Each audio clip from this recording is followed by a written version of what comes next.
குறிப்பாக இந்த கள்ளச்சாராய சாவு என்பது எப்பொழுதுமே ஒரு அரசை முழுமையாக மாற்றக்கூடிய ஒரு விஷயம். அது இந்தியால பல இடத்துல ஆட்சி கவிழ்ப்பே கள்ளச்சாராய சாவு மூலமாக நடந்திருக்கிறது. காரணம், மக்கள் அதை ஏற்றுக்கொள்ள மாட்டார்கள். அரசனுடைய தலையாய கடமை ஒரு மனிதனுடைய உயிருக்கு உத்தரவாதம் கொடுக்க வேண்டியது அரசனுடைய கடமை. ஆனா இன்னைக்கு ஒரு புறம் அரசே டாஸ்மாக் கடை நடத்துறாங்க, ஒரு புறம் அரசே கள்ளச்சாராயத்தை தண்ணி போல ஆறு போல ஓடிக்கொண்டிருப்பதை வேடிக்கை பார்த்து இருக்கின்றார்கள். ஏன் அதுக்கு ஆக்கமும் ஊக்கமும் கூட தர்றாங்க. தமிழ்நாட்டில் நம்ம இந்த கள்ளச்சாராயத்தை பத்தி பார்க்கணும் அப்படின்னாங்க, இது எந்த அளவுக்கு சீரியஸான இஷ்யூனா, கடைசியாக கள்ளச்சாராய சாவு இதற்கு முன்பு திமுக ஆட்சி 2006-11 சேலத்துல 4 பேரு, அப்ப கிருஷ்ணகிரி பெங்களூர் அந்த பகுதியில சேர்ந்து 180 பேர். அது ஒரு பெரிய நிகழ்வு. அப்ப அதன் பிறகு மறுபடியும் திமுக ஆட்சி வந்த பிறகு போன ஆண்டு 22 பேர், இப்ப கிட்டத்தட்ட 50 பேரை தொட்டுக்கிட்டு இருக்காங்க. அங்க அந்த இடத்துக்கு போய் பாத்தீங்கன்னா தெரியும், ஏதோ ஒரு கிராம பகுதியில் நடந்ததோ அல்லது மலைப்பகுதியில் நடந்ததோ கிடையாதுங்க. இது கள்ளக்குறிச்சியினுடைய சென்டர் டவுன்ல நடந்திருக்கு. கோர்ட் காம்ப்ளெக்ஸ் ஒரு 200 மீட்டர், போலீஸ் ஸ்டேஷன்ல இருந்து 100 மீட்டர் ஓப்பனா T50 அவங்களே அதை வித்துட்டு போறாங்க, மக்கள் அதை வாங்கி பருகிறாங்க. ஹாஸ்பிட்டல்ல மட்டுமே ஒரு 140 பேர் அட்மிட் ஆயிருந்தாங்க. அந்த அளவுக்கு சீரியஸான ஒரு இஷ்யூ. எப்பொழுதுமே ஒரு கள்ளச்சாராயத்துல இறந்தாங்க அப்படிங்கறக்காக ஒரு குடும்பத்தை நம்ம பனிஷ்மெண்ட் கொடுக்க கூடாது. குடும்பம் வேறு, இது வேறு. எத்தனையோ வீட்டுல கணவன் மனைவி இறந்துட்டாங்க, குழந்தைகள் மட்டும் அனாதைகளா இருக்கிறாங்க, தாய் தந்தை அனாதையா இருக்கிறாங்க. அவர்களுக்கெல்லாம் அந்த அவங்க இறந்த பிறகு அடுத்த நாள் கஞ்சி காய்ச்சுவதற்கு கூட அவங்க கையில காசு இல்லை. கள்ளச்சாராய சாவுக்கு காரணம் அரசு என்பதில் நாம் தெளிவா இருக்கணும். கள்ளச்சாராயம் குடிச்சவங்க காரணம் அப்படின்னு நம்ம பேசக்கூடாதுங்க. சாராயத்தை குடிக்க வைத்திருக்கின்றார்கள், அதற்கான வாய்ப்பை ஏற்படுத்தி கொடுத்திருக்கிறாங்க, அப்படித்தான் நம்ம பார்க்கணும். கள்ளச்சாராயம் இல்லை என்றால் எப்படி குடிப்பாங்க? அதனால்தான் நம்முடைய கட்சி பாரதிய ஜனதா கட்சி இறந்து போன ஒரு குடும்பத்திற்கும் நாம 1 லட்சம் ரூபாய் நிதியுதவி கொடுக்கிறோம். காரணம், உடனடியாக அந்த குடும்பத்திற்கு அது செல்ல வேண்டும். கள்ளச்சாராயத்துக்கு நாம் எதிரி என்பதற்காக இறந்து போனவருடைய குடும்பத்தை நாம் பழிவாங்க கூடாது என்பதற்காகத்தான் ஒரு ஆக்கப்பூர்வமாக அரசியல் கட்சியாக நாம் களத்தில் நின்று கொண்டிருக்கின்றோம். ஆனால் நாளைக்கு நாம மாநிலம் தழுவிய ஆர்ப்பாட்டத்தை ஏற்பாடு செய்திருக்கிறோங்க.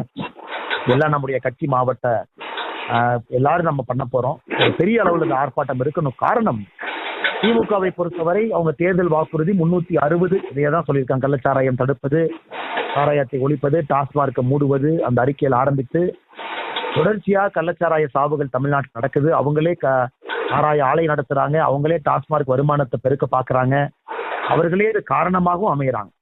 இது பல வீட்டுல பேசும் பொழுது வந்த ஒரு கருத்து என்னன்னாங்க, இறந்து போனவர்கள் வீட்டுல டாஸ்மார்க்ல குடிக்கிறவங்க தான்.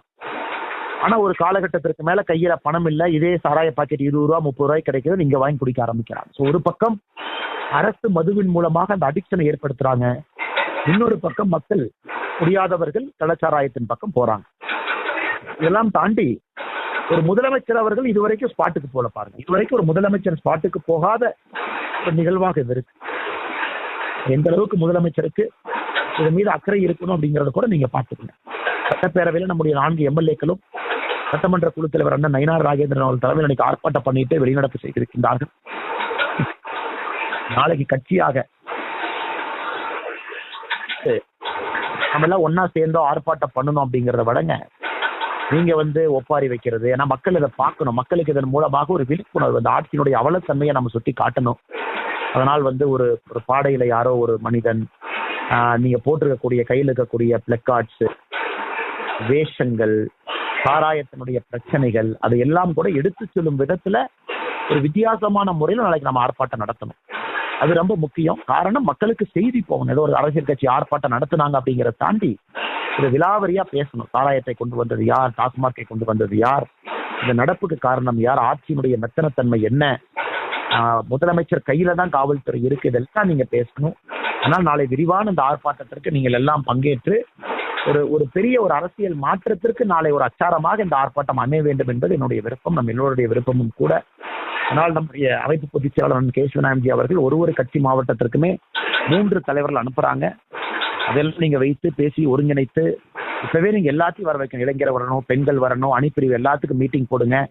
தேர்தலுக்கு பிறகு நாம் நடத்தக்கூடிய முதல் மாநிலம் தழுவிய ஆர்ப்பாட்டம் என்கின்ற காரணத்தினால் அது பிரம்மாண்டமாக இருக்கணும். நாம் சொல்லக்கூடிய செய்தி அப்படிப்பட்ட செய்தி.